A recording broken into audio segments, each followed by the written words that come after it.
¿Qué tal a todos? Bienvenidos a un nuevo episodio de Collective Knowledge Podcast. Es un placer estar acá y hoy tenemos la gran suerte de estar con el equipo de Olivia, que la verdad es que no hay mejor forma de que ellos se introduzcan y nos cuenten un poquito y por favor prepárense para escuchar los acentos de nuestros invitados. Muchísimas gracias. Tizi, tú que eres la más antigua, no digo vieja, antigua, empieza. Bien, ¿cómo están? Bueno, gracias por la invitación. Soy argentina, trabajo en Olivia hace más de 6 años y soy especialista en procesos de transformación cultural con apalancando la innovación y el liderazgo, porque creemos que son las dos avenidas más importantes para transformar a las personas. Bienvenida, Tiffy, muchísimas gracias. Gracias a ustedes, chicos. De nuevo, gracias. Es un placer estar aquí con vosotros. Yo soy Óscar, español, madrileño, muy madridista, y fundé Olivia España en el 2021 con el propósito de impactar a las organizaciones españolas, que nos cuesta mucho esto de hablar de cultura y cambio. Ese es mi propósito personal, casi empresarial. Muchas gracias, Óscar, y felicidades, porque definitivamente es algo que están logrando. Ahorita seguro nos van a contar un poquito más cómo lo hacen y tal vez para que la audiencia pueda entender. ¿Nos podrías contar, nos resumes ahora el objetivo y de dónde nace Olivia? Pero, ¿qué es Olivia, Óscar? Olivia son personas, porque las empresas al final son personas y anticipamos temas que vamos a ver después, que nació hace 14 años en Argentina, ese país donde dicen que juega Messi al fútbol, tiene algo que ver. Justo empezó como una empresa que se focalizaba en la gestión del cambio, que tenía que pasar y alrededor de herramientas tecnológicas, sobre todo. Cuando se implementaban SAPs, CRMs, se pensaba todo desde el punto de vista, llamémoslo financiero, eficiencia, pero luego la realidad sucedía que cuando llegaban las personas o se conseguía mucho más tarde de lo esperado o no se conseguía porque no se había trabajado con las personas, la herramienta que era para las personas, ¿no? Entonces fue su inicio, fueron 2 socios fundadores y de ahí se produjo una expansión, digamos, regional, ¿no? Y si tú me vas corrigiendo, que luego tengo el examen de historia. Que luego pasaron a Chile, de Chile, Brasil, Colombia, Perú, y en el 2001 arrancamos a la vez casi México y España. Y ahora ya, digamos que a través de todo ese aprendizaje, son 14 años ya no solo hacemos gestión del cambio, sino que hemos aprendido a acompañar a las organizaciones en cualquier proceso de cambio donde las personas estén en el centro. Y le puedes poner el nombre de cambio cultural, de transformación digital, mentalidad e innovación, o el apellido de gestión del cambio, liderazgo, o lo que sea que tenga que suceder para que ese ente tan etéreo que es una organización consiga cambiar o transformarse. Increíble, muchísimas gracias. Interesantísimo. Y bueno, ahí, Tiffy, tal vez nos podrías contar un poquito de la transformación cultural, cómo te dio con las empresas, algunos ejemplos, tal vez la definición puntual, porque digo, yo conozco la palabra transformación y cultura, pero no sé cómo los dos se combinan ahora, cómo funciona con empresas medianas, con empresas grandes, ¿cómo es ese caso? ¿Cómo es ese caso? Bueno, nosotros estamos trabajando acá en Guatemala hace ya más de 1 año con Castillo Hermanos y estamos acompañándolos en esta valiente decisión de transformarse, porque muchas veces lo que sucede es que las empresas se transforman por crisis. Vino la ola, te tapó, ¿qué hacemos? En cambio, en este caso puntual es una transformación por visión, con lo cual es mucho más ambiciosa y también te permite la posibilidad de trabajar con aristas de la cultura que cuando ya la ola te tapó es mucho más complejo, como por ejemplo es introducir temas de innovación, apalancar el liderazgo y trabajar con las personas, porque en realidad las que se transforman son las personas, no las empresas o los entes abstractos. ¿Qué es lo que pasa con la cultura? Es la forma en que las personas trabajan y las cosas que hacen en su día a día, en sus puestos de trabajo. Por eso decimos que trabajamos con las personas, porque es nuestro foco. Porque si no trabajáramos con las personas, se perdería de vista como lo más importante, ¿o no, Óscar? Al menos para nuestra visión de negocio, ¿no? Sí, además hay que tener en cuenta una cosa. La revolución industrial introdujo las máquinas por encima de las personas. Se sustituyeron los artesanos por máquinas. Ahora estamos en una revolución, me da igual si es digital, ahora con inteligencia artificial, pero que gira alrededor del conocimiento. Y el conocimiento lo tienen las personas. Hemos vuelto a depender del talento de las personas, cuando en algún momento de la revolución industrial fueron alineadas y lo que importaba es personal no cualificado que utilizara muy bien las máquinas.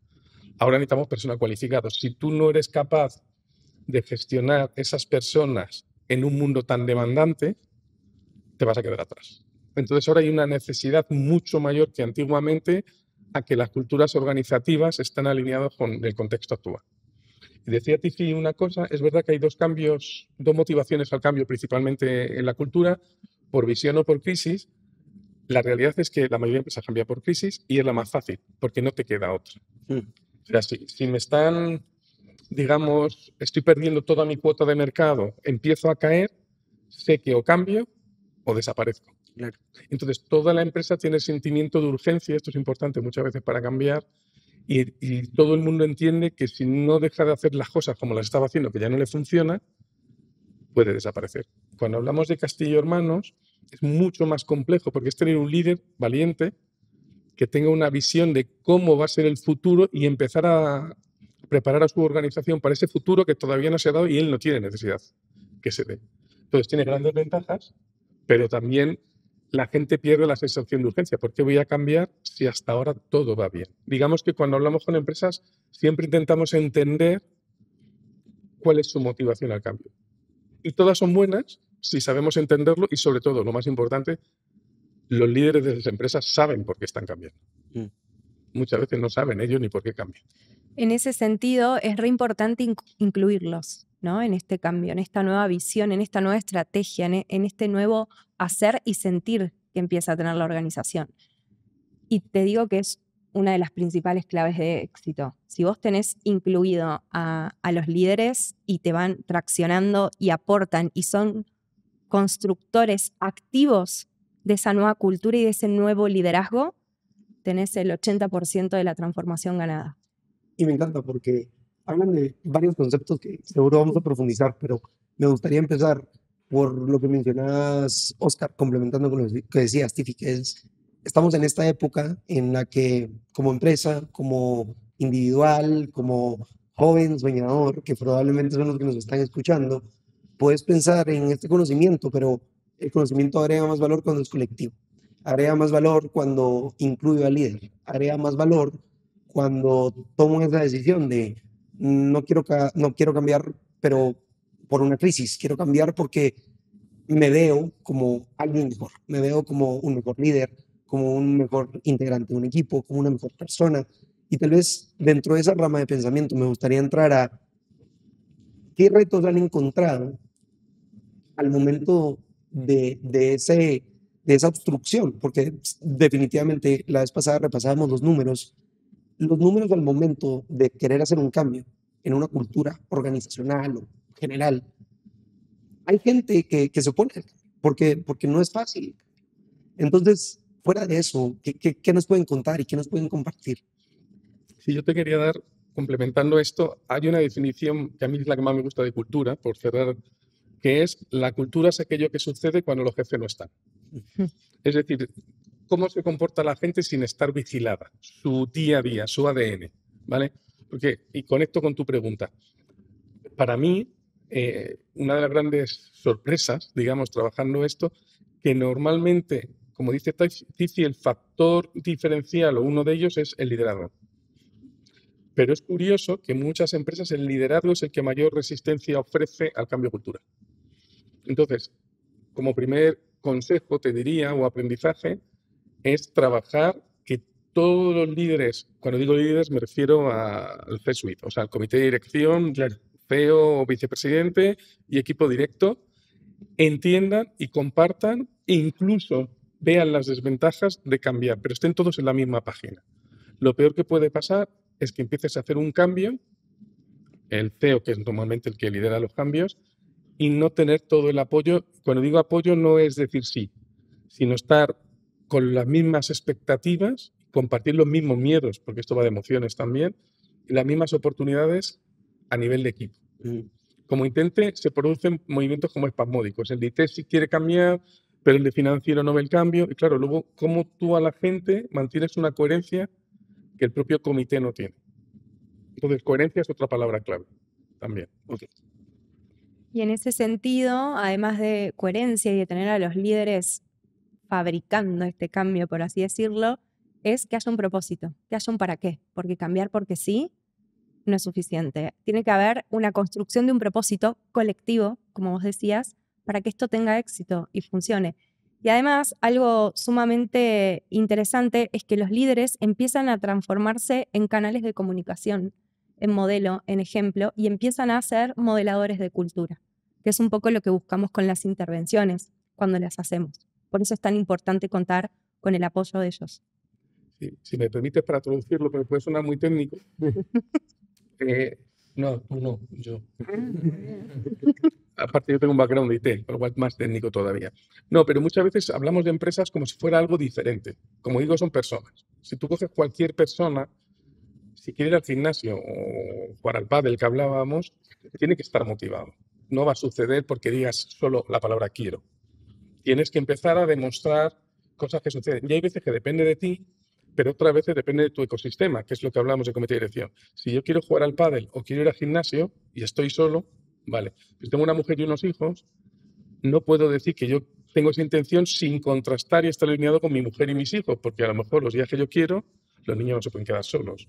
Con lo cual tengo que hacer un alineamiento en mi propio contexto con mi mujer y mis hijos para poder empezar las cosas y ver pros y cons. Pues esto es un poco lo mismo. Cuando hablamos de una organización es una suma de personas, no es nada más. Entonces, lo puedes entender, a lo mejor la gente que nos escuche le es más fácil entenderlo como algo individual. O sea, si yo quiero cambiar algo en mí, primero tengo que tener una visión, o si quiero ir al gimnasio, a lo mejor es porque estoy gordo, que lo estoy, o porque me ha dicho el médico que tengo un tema de salud. O a lo mejor, sin nada de eso, quiero cambiar. Lo siguiente es alinearme con mi entorno más directo, porque el cambio no solo depende de uno. ¿Vale? No sé si con este ejemplo más del día a día ayuda. Pero si no, pues sonamos muy consultores. No, pero sí, yo creo que se entiende re bien y gracias por la analogía ahí. Y como estamos hablando, pues ya hablamos de transformación cultural y nos estamos viendo, pues que al final es muy people-centric, pues. ¿Cómo, no sé si ustedes tal vez nos pueden compartir algún caso de estudio que han trabajado ustedes o han visto? eh, ¿Qué pasa cuando una empresa no tiene a las personas en medio? ¿Cómo hacemos ese shift de poner realmente al personal, al recurso humano en medio? Que pues al final, como tú decías, es lo más valioso que tiene una empresa. ¿Le das tú? Sí, es una buena pregunta. Mira, en última instancia lo que quiere cualquier organización es tener profits, ¿no? Y que le vaya bien y ser reconocido en el mercado, tener market share y demás. ¿Y de qué modo vos puedes brindar un mejor servicio a tus clientes si empezás por tus personas? Porque no es solo, digo, lo que haces hacia adentro, sino cómo impacta hacia afuera y en el servicio que vos das a tus clientes. De hecho, en Olivia trabajamos fuertemente en alinear esto, ¿no? De salir a escuchar al cliente, salir a escuchar a los proveedores de las empresas, ¿no? Y construir juntos cómo es esa cultura o esa visión o eso que se está necesitando para poder alinearlo a las personas y que haya win-win para todos, ¿no? Un colaborador que está contento, que entiende por qué está haciendo ese trabajo, por qué está aportando, cuál es el propósito, va a brindar un mejor servicio y eso te va a impactar en el cliente y te va a impactar en todo lo que está rodando alrededor. Sí. Cuando hablaba Tiffy del propósito, el para qué es la respuesta y solo es una respuesta a las personas, no al sistema, no al financiero. Exacto. Pero sobre todo, uno de los errores que cae mucha gente, y muy buena la pregunta, claramente hacemos por las personas, pero tenemos que tener en cuenta, nosotros lo llamamos que un cambio cultural tiene que tener una visión holística o sistémica del cambio. Tenemos que tener en cuenta qué va a pasar con estas personas, qué va a pasar con nuestros clientes, qué va pasando con nuestros sistemas actuales. Porque hay veces que el cambio cultural, si yo quiero cambiar un sistema para dar más autonomía a las personas en los sistemas informáticos, tienes que estar como Homer Simpson dando cada rato al botón, pues cambiaré algo, pero en lo que la gente ve no habrá coherencia, que decía antes. Entonces, uno de los planteamientos es cómo reviso todo ese cambio sistémicamente y una de las partes importantísimas es las personas. Las personas es lo que cambia, pero no es lo único que hay que mirar cuando producimos un cambio, porque yo puedo cambiar mi equipo, como decía Tiffy, y de repente no es lo que mi cliente espera o mi mercado espera. Entonces, siempre tenemos que jugar constantemente, damos un paso y miramos todo cómo está quedando. Damos otro paso y volvemos a mirar todo el sistema. Porque si no, puedes convertir empresas paternalistas también. Hacemos todo por las personas, pero falta para quién. Ese es el por. pero para mi mercado, para mi cadena de valor, para mi sociedad, porque las empresas impactan en la parte social, cosa que tampoco hay que olvidar. Entonces, es una de las cosas que nosotros trabajamos mucho con el comité en esta fase que decíamos de alineamiento estratégico, es propósito, pero ¿para qué quieres cambiar y qué impacto quieres generar? Porque otra cosa importante de la cultura, y acabo, es la cultura por cultura es cultura, no vale para nada. La cultura es un medio para alcanzar un fin, ya sea por visión o por crisis, y tiene que impactar en el negocio, porque aquí hablamos de organizaciones.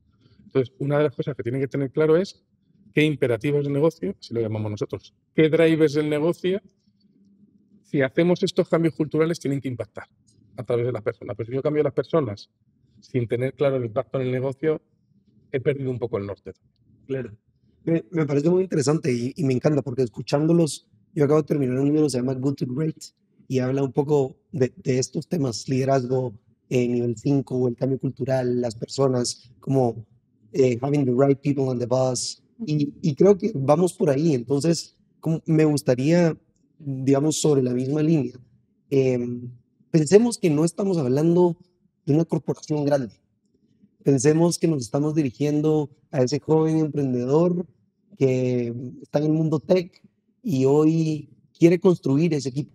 Porque lo que me gusta mucho de lo que estoy escuchando es que no tiene que ser desde ese enfoque de hoy voy a cambiar algo enorme que ya existe, sino también puede ser desde el enfoque hoy voy a construir algo de la manera correcta. Bueno, en ese sentido, algo que puede ayudar mucho es apalancarnos en la innovación. Pero no en la innovación en las definiciones técnicas o así como pomposas, sino en entender que la innovación es hacerle la vida más sencilla a otra persona. Algo que es clave en cualquier transformación es entender dónde estoy. Nosotros le dedicamos mucho tiempo a entender, a leer, a hacer diferentes actividades, entrevistas, focus group, utilizamos maquinaria predictiva, gracias, predictiva y de inteligencia artificial. Machine learning, sí. Herramientas específicas que lo que hace es entender. Y lo que le diría a un joven emprendedor es que salga a entender, o sea, qué quiere ir a resolver, qué problema tiene, o sea, eso es lo que las principales premisas también de la innovación, o sea, vos partís de un problema, vos entendiendo el problema tenés allanado mucho mejor el camino hacia la solución, ¿no? Y cuando digo entender el problema es no quedarme en la superficialidad, que es lo que pasa habitualmente, sino ir bien profundo, entender las causas, entender qué consecuencias traen esos problemas, dónde necesito apalancar, y ahí es donde empieza a jugar el usuario, ¿no? Y esto del diseño centrado en el usuario. De hecho, en innovación, una de las principales metodologías que es el Design Thinking, a las primeras 2 etapas que tiene que ver con esto de empatizar, de salir a buscar y entender, y es a lo que más le dedicas tiempo. Por eso, o sea, mi recomendación sería enfocarse en entender a profundidad qué problema o qué es lo que quiere cambiar, revertir o empezar a hacer distinto para encontrar la solución más asertiva. Yo, si me permitís, Sí, por favor. yo voy a ir un paso antes de todo lo que dice Tiffy, que estoy de acuerdo. Primero porque me has tocado el corazón, no lo había comentado en la presentación, no venía a cuento, pero ahora ya sí. Otro de mis propósitos es la gente joven. Yo doy clases en la universidad, una universidad pública en Madrid, de programación en Python y de inteligencia artificial. Y una de las cosas que veo a los chavales que quieren ser emprendedores, que en España son muy pocos, la mayoría quieren trabajar o ser multimillonarios en una startup después de un año, o quieren trabajar con un salario, con jornada híbrida o a ser posible working from home y tener su espacio, su tiempo, lo cual es totalmente válido. Pero a lo que voy es, creo que el primer paso es saber que para alcanzar su éxito, ya sea en el mundo laboral o como emprendedores, la base es entender y trabajar con las personas.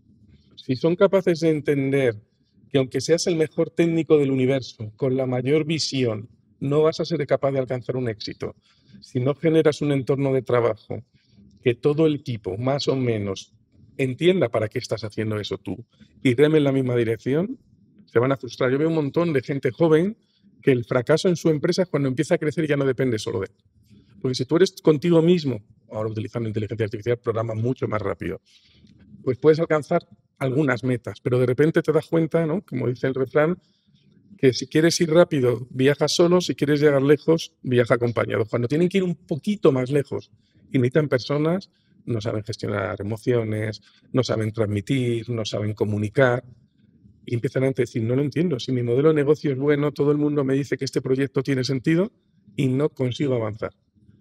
Entonces, a todo lo que dice Tiffy, claramente hay que tener una mentalidad innovadora, pero volvemos a tu pregunta inicial, hay que crear esa cultura, aunque sea de 2 personas, no tiene que ser la gran corporación, de que construimos a través de ser un equipo con un propósito común, unos acuerdos de comportamiento, de aceptación del fallo o del aprendizaje, un montón de cosas que si cada uno va por libre, no vas a alcanzar.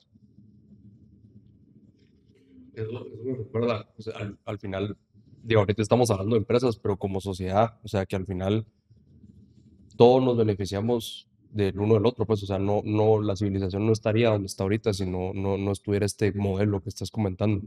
Y me parece interesantísimo lo que dicen los dos, la verdad, creo que a mí también me añadió mucho valor, a la audiencia espero también. De todo lo que hemos hablado, tal vez no sé si pudieran comentarnos, puede ser alguna empresa que conocen todos, o por ejemplo, un ejemplo que decimos, miren, saben que ellos tienen un muy buen sistema de innovación, han tenido una transformación cultural muy buena durante los últimos años, o su cultura se ha mantenido bien y por eso están donde están. Tal vez como para que la gente vaya entendiendo a qué es a lo que se refieren ya en el mundo real. Si me permite, yo voy a decir lo que no, y yo era de Patricio, como tiene más años de experiencia, aunque no te veo canas, eso sí, te va a decir ejemplos de muchos proyectos. ¿Sabes cuál es el problema de mucha empresa y por qué, entre comillas, fracasa? Por lo que decía antes, el decir y el hacer. Y pongo un ejemplo muy, muy tonto. Hay mucha empresa que dice, sí, vamos a hacer un cambio cultural, vamos a innovar, y llenan las paredes, toda la oficina está fantástica, de frases motivadoras, de carteles, atributos, valores. Luego nosotros llegamos en esas empresas y tenemos una herramienta para medir cultura, ¿vale? No saben nada. Como muchos se han aprendido la frase, pero no saben qué quiere decir eso en sus comportamientos, porque esto va de comportamientos. Entonces, hay mucha empresa que se cree que ha hecho un trabajo cultural brutal, porque lo que te digo es, yo lo llamo, pero esto es una expresión mía, culture washing, ¿no? Digo que he cambiado cultura, pero no he impactado a nadie de la organización. Y eso es un caso de fracaso, aunque ellos, el problema que tienen estas empresas es que son inconscientes y se creen que es un éxito. Pero tienen fuga de talento, tienen gente con burnout. Último dato, antes de pasar a la respuesta a Tiffy, no olvidemos que las culturas son personas y esto impacta la salud. Una cultura tóxica genera personas con ansiedad, personas con depresión, personas que no se quieren levantar para ir a su trabajo, que están mirando el reloj cada rato para salir de la oficina, con lo cual todo lo que una empresa invierta en cultura, ahora vemos los ejemplos, invierte en sus personas, en su salud y de las personas que les rodean. No es algo trivial. No. Y algo también que pensaba es que cultura no es cualquier tipo de actividad que yo hago o, no sé, a veces se escuchaba que, ahí vienen los de cultura los que hacen una pausa. Sí, un evento. It's a party. Sí, es como... No, algo re importante en cultura, para que ustedes también sepan, es que tenemos que poder medir. Esto que decía Oscar, ¿no? O sea, yo todo lo que hago tengo que poder medir su impacto en las personas, en el negocio, en la organización. Y si pensamos en casos, nosotros desde Olivia hemos trabajado con múltiples organizaciones y diferentes industrias. Y hay un caso a mí que me gusta muchísimo, en el que trabajamos mucho innovación, en el que implementamos un sistema en el que se gestionaban las ideas a través de una plataforma muy sencilla. Al principio era un Forms, después evolucionó a algo programado y más lindo. Pero lo que hicimos fue que las personas entiendan y sientan que no importa el lugar del país que estaban, porque era a lo largo de toda Argentina, que es enorme, es bastante grande, no importaba el tipo de puesto que tuvieran, podían proponer una idea que solucionaba algo, un problema de la vida real. Algo que les estaba pasando a ellos, que les dolía, que se daban cuenta y lo seguían haciendo. Entonces, esto de democratizar la gestión de las ideas, de darle identidad y un lugar a las ideas, para mí es uno de los éxitos más grandes que uno tiene cuando hace esto de cultura. Por ejemplo, hay otro caso también de la empresa. Sí, si no lo borramos, si no lo el programa Innovade IPF. IPF es un gran cliente nuestro en Argentina. Es enorme aparte, ¿no? Y digo, el nivel de impacto en las personas. Y durante muchos años se llevó adelante ese programa. Y siguen existiendo hoy en día en la organización. Entonces es como, sí, y se cambió mucho la forma en que las personas proponían ideas o entendían su involucramiento con la idea, ¿no? Porque a veces pasa en cultura esto que decía Oscar, ¿no? Que tengo la pared empapelada, pero es, bueno, ¿tú qué vas a hacer con eso? ¿Qué vas a aportar? Porque son las personas lo que deben hacerlo, ¿no? Y estoy pensando al ver algún otro ejemplo por ahí de otra industria. Qué difícil la pregunta, ¿no? Porque tenemos un montón de casos. Hay otros que también que hemos trabajado en transformación, pero como a nivel social también, ¿no? Y profundo. Este caso del PID con el Amazonas. Que está... Que está Ezequiel, que está el CEO de Olivia trabajando actualmente. Creo que desde Olivia no solo pensamos la transformación cultural, esto que decía antes, ¿no? Como, sí, obvio, pensando en un profit, en un market share y demás, pero sino pensando en el impacto que hacemos en las personas. Y una de las principales premisas de trabajo que tenemos es que las personas puedan vivir y atravesar a través de, o sea, que les pase por el cuerpo esta nueva forma de hacer y que se sientan parte. Y esto entra un poco lo que decía Oscar antes de la motivación, de que hay para mí en esto del cambio, ¿no? Porque todas las personas frente a un cambio se van a paralizar, pero no es por el cambio en sí mismo, sino por soltar lo que pierden en cierto modo, ¿no? Y hay algo muy interesante, la semana pasada que Oscar estuvo aquí impartiendo un montón de espacios de trabajo para líderes en Castillo Hermanos, y una de las cosas que trabajaron muy a profundidad es un concepto que tiene que ver con la curva del cambio, y hay diferentes situaciones y sensaciones que tienen todas las personas cuando pasan un cambio, independientemente, digo, si es laboral o algo personal.